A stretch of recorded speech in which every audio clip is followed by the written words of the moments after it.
সিলেটের কোম্পানীগঞ্জ উপজেলার সীমান্ত দিয়ে চোরাচালান প্রতিরোধে সিলেট ব্যাটালিয়ন ৪৮ বিজিবি এর মতবিনিময় সভা অনুষ্ঠিত হয়েছে।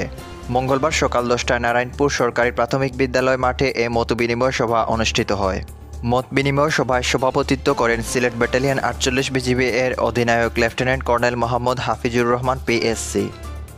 তিনি বলেন যে দেশের স্বার্থে বিজিবি নিরলসভাবে পরিশ্রম করে যাচ্ছে।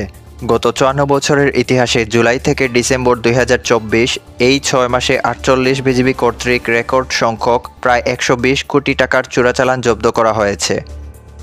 দেশের স্বার্থে বিজিবি, প্রশাসন, পুলিশ ও অন্যান্য সংস্থাকে সহায়তা করার অনুরোধ জানান।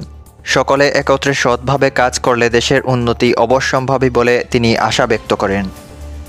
সিলেট ব্যাটালিয়ন ৪৮ বিজিবি এর সহকারী পরিচালক মোহাম্মদ ফারুক হোসেনের পরিচালনায় মতবিনিময় সভায় অতিথি হিসেবে উপস্থিত থেকে বক্তব্য প্রদান করেন কোম্পানীগঞ্জ উপজেলা ভারপ্রাপ্ত নির্বাহী কর্মকর্তা মোহাম্মদ আবুল হাসনাত, গোয়াইনঘাট সার্কেলের এএসপি শাহিদুর রহমান, কোম্পানীগঞ্জ থানার officer in charge Uzair Al Mahmud Adnan, railway নিরাপত্তা বাহিনী RNB এর কমান্ডার মোহাম্মদ শফিকুল ইসলাম, কোম্পানীগঞ্জ প্রেস ক্লাবের সভাপতি আব্দুল আলিম, গোয়াইনঘাট প্রেস ক্লাবের সাবেক সভাপতি আব্দুল মতিন, ইসলামপুর পশ্চিম ইউনিয়ন চেয়ারম্যান জিয়াদ আলী, উত্তর রনিখাই ইউনিয়ন চেয়ারম্যান ফয়জুর রহমান, ভোলাগঞ্জ আরাবিয়া হাফিজিয়া ইসলামিয়া মাদ্রাসার শিক্ষা সচিব মুফতি ফখরুল ইসলাম মাসরুর ও আব্দুল আউয়াল প্রমুখ।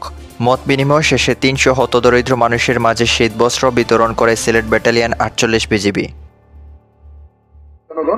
তারা আমাদের সামনে